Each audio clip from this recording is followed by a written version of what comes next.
Assalamualaikum warahmatullahi wabarakatuh. Dalam kesempatan ini saya Iwan Rudi Setiawan mau melakukan pembinaan kepada peserta OSN untuk tahun 2021.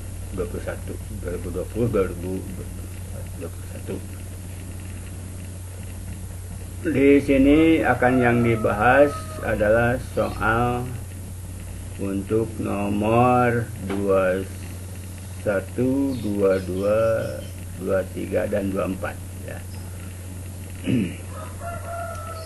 Di sini dibahas masalah makroekonomi. Baik, kita mulai saja. Bismillahirrahmanirrahim.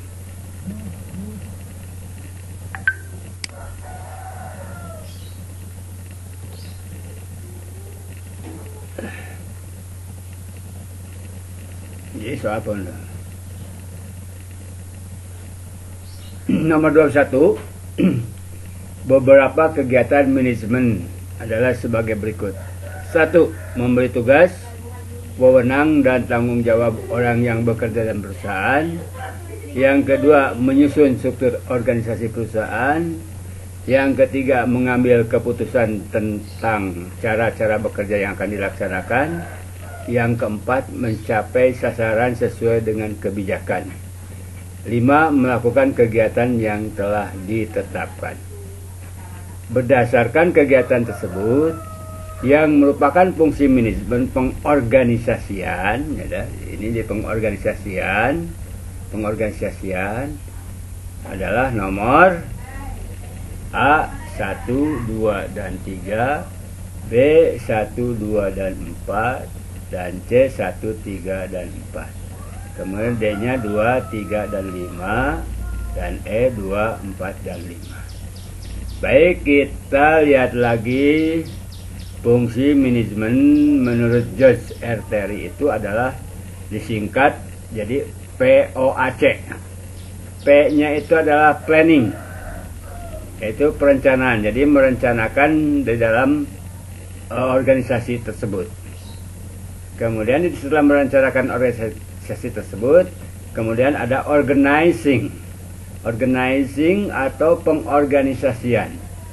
Dan yang ketiga, actuating, penggerakan. Dan yang terakhir adalah controlling atau pengawasan. Yang ditanyakan adalah tentang di sini pengorganisasian. Jadi pengorganisasian itu adalah menyusun, ya. Menyusun siapa yang akan mau bekerja. Jadi menyusun siapa yang mau bekerja itu ada di struktur organisasi perusahaan, ya, di nomor 2. Kemudian di dalam struktur tersebut membagi tugas. Seksi ini tugasnya apa, wewenangnya apa, dan tanggung jawabnya apa dalam organisasi orang yang bekerja dalam perusahaan tersebut, ya.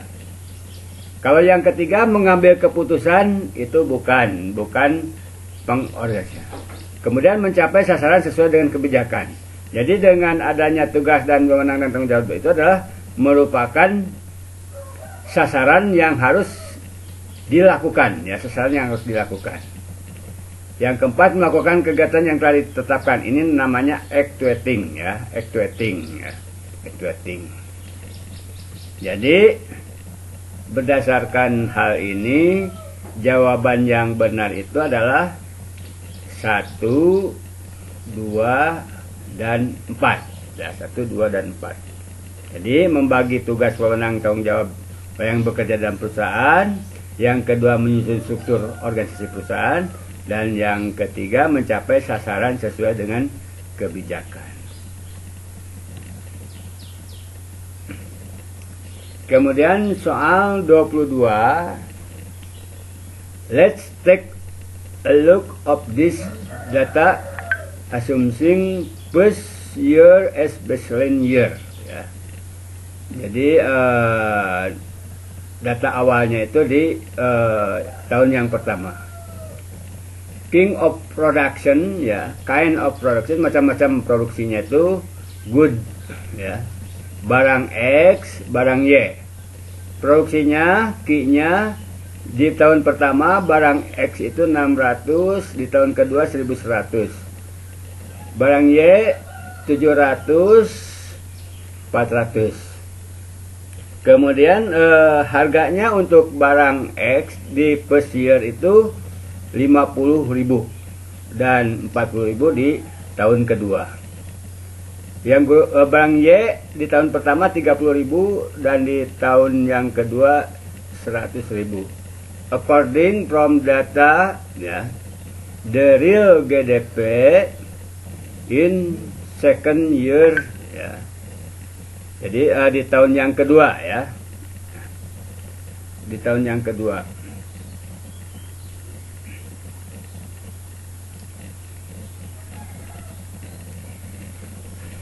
Kita ingat metode perhitungan GDP atau GNP itu. Satu, ada metode produksi, yaitu P1 kali Q1 ditambah P2 kali Q2 ditambah P3 kali Q3 dan selanjutnya Pn dikali Qn. Kemudian metode pendapatan itu ada wage, interest, rent, profit, ya. Kemudian metode ketiga pengeluaran ada G, government expenditure, investasi, konsumsi, kemudian ditambah ekspor dan impor, dikurangi impor. Itu untuk metode pengeluaran, ya, metode pengeluaran. Nah, di sini berarti untuk menghitung GDP itu menggunakan metode produksi P1 Q1, ya.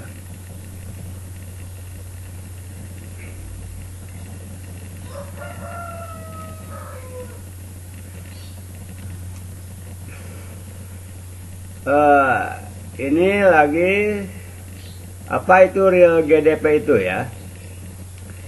Real GDP itu, ya. Jadi GDP real itu adalah yang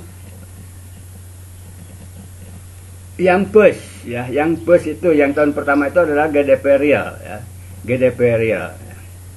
Sedangkan yang kedua itu namanya GDP nominal. Jadi dengan demikian kita kalikan saja yang 600 kali 50.000 berapa ditambah 700 kali 30.000 berapa, ya. Ini 5 30 30 21 30 tambah 21, ya, berarti 51. Jadi jawabannya itu adalah A, ya.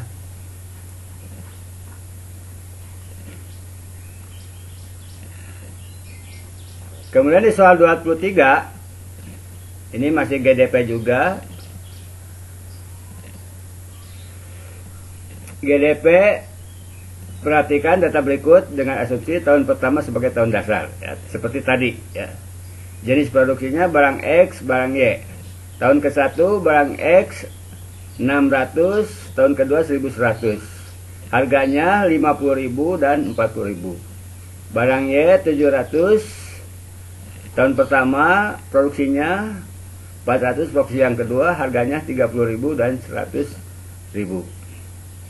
Berdasarkan data tersebut maka nilai GDP deflator tahun kedua, ya, adalah, ya, jadi GDP nominal itu adalah total produksi di suatu negara dikali harga pasar saat ini, ya, saat ini, ya. Jadi ada saat ini, jadi pas yang kedua, ya. GDP real itu adalah GDP nominal dibagi deflator harga. Kalau GDP real itu menggunakan harga tahun dasar yang menjadi acuan. GDP deflator itu adalah GDP nominal dibagi GDP real kali 100.000, kali 100%. Jadi yang ini, ya, yang ini jumlahkan, ya, jumlahkan, ya. Jadi jumlahkan yang ini tahun ini, jumlahkan, ya. Kemudian dibagi, ya, dibagi dengan yang ini, jumlahan pertemuan ini. Maka hasilnya itu adalah ini 51.000, GDP yang kedua 8.000. Jadi 8.400.000 dibagi 51.000 kali 100%. Hasilnya adalah 164,71%.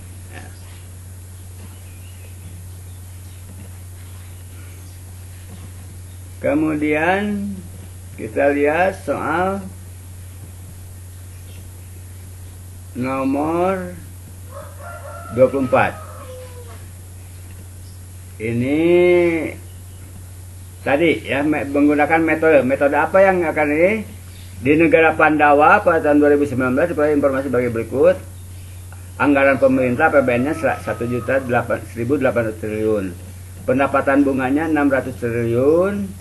Total seluruh gaji pegawai pemerintah swasta 5.670 triliun. Tingkat konsumsi 6.000 triliun. Pendapatan sewa 750 triliun. Investasi swasta 1.570 triliun. Laba perusahaan 2.200. Ekspor bersih minus 150 triliun. Pendapatan nasional suatu negara berdasarkan pendekatan produksi, pendekatan pendapatan, dan pendekatan pengeluaran. Berdasarkan data tersebut, nilai pendapatan nasional negara Pandawa sebesar ya, nah,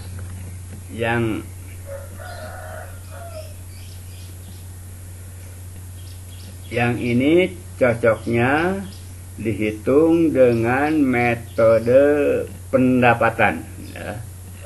Metode pendapatan itu ada wages ya, upah di sini total seluruh gaji ya. Gaji pemerintah swasta 5.670 ya. Setelah wages ya, ada interest, ada bunga ya. Ini pendapatan bunga bersih 600. Jadi ini ditambahkan 600. Setelah interest ada rent, sewa 750 triliun ya.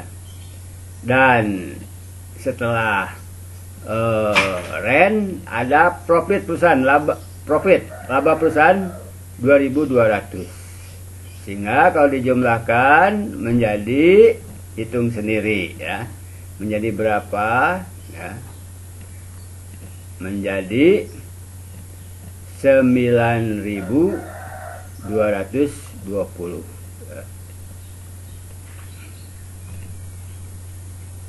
Kemudian yang nomor 25, diketahui data penduduk suatu negara sebagai berikut. Jumlah penduduk di negara tersebut 210 juta jiwa. Jumlah penduduk usia kerja 120 juta jiwa. Jumlah angkatan kerjanya 102 juta jiwa. Kemudian jumlah angkatan kerjanya 100, jumlah pengangguran. Berdasarkan data tersebut, berikut adalah pernyataan yang tidak benar ya. Menyatakan yang tidak benarnya ya. Apakah tingkat partisipasi angkatan kerja sebesar 85%? Apakah tingkat pengangguran sebesar 25%? Apakah jumlah penduduk usia non produksi berjumlah 90 juta jiwa? Rasio ketergantungan sebesar 85%. Kemudian setiap 100 orang penduduk menanggung 75 orang penduduk usia non produktif ya. Oke, bahasanya bagaimana? Kita lihat dulu bagan daripada ketenaga kerjaan ya. Tadi bahas di sana jumlah penduduknya itu adalah 210 juta. Kemudian penduduk usia kerjanya 120 juta. Dan penduduk bukan usia kerjanya 90 juta. Kemudian dari 120 juta itu, ini 102 ya, itu adalah angkatan kerja ya. Angkatan kerja. Jadi angkatan kerja. Ini yang 15, 16, 17, kenapa? 120 juta, di sini 102 juta. Berarti di antara 15 sampai katakanlah sampai 20 tahun 20 itu yang masih sekolah ya. Nah di sini jadi sehingga jumlahnya itu 102 juta itu adalah angkatan kerja penduduk usia kerja dan sedang mencari pekerjaan, ya, mencari pekerjaan. Kemudian ya bukan angkatan kerja, ya, ada bukan angkatan kerja. Jadi bukan angkatan kerjanya itu sekitar 18 juta ya, 18 juta. Ini ada yang bekerja, ya, yang tidak bekerja, yang menganggur 25,5 juta, ya. Nah, tingkat partisipasi angkatan kerja adalah jumlah angkatan kerja dibagi dengan jumlah penduduk usia kerja kali 100%. Jumlah angkatan kerja dibagi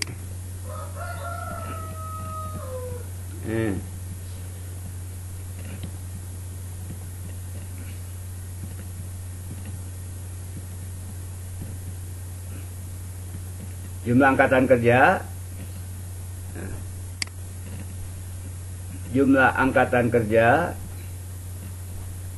dibagi dengan jumlah penduduk usia kerja, ya. Angkatan kerja usia kerja kali 100%. Sini 102 juta, ya. 102 juta dibagi 120 juta kali 100% sama dengan 85%. Benar, ya. Tingkat pengangguran terbuka, jumlah pengangguran dibagi jumlah angkatan kerja kali 100%, ya. Berapa, ya?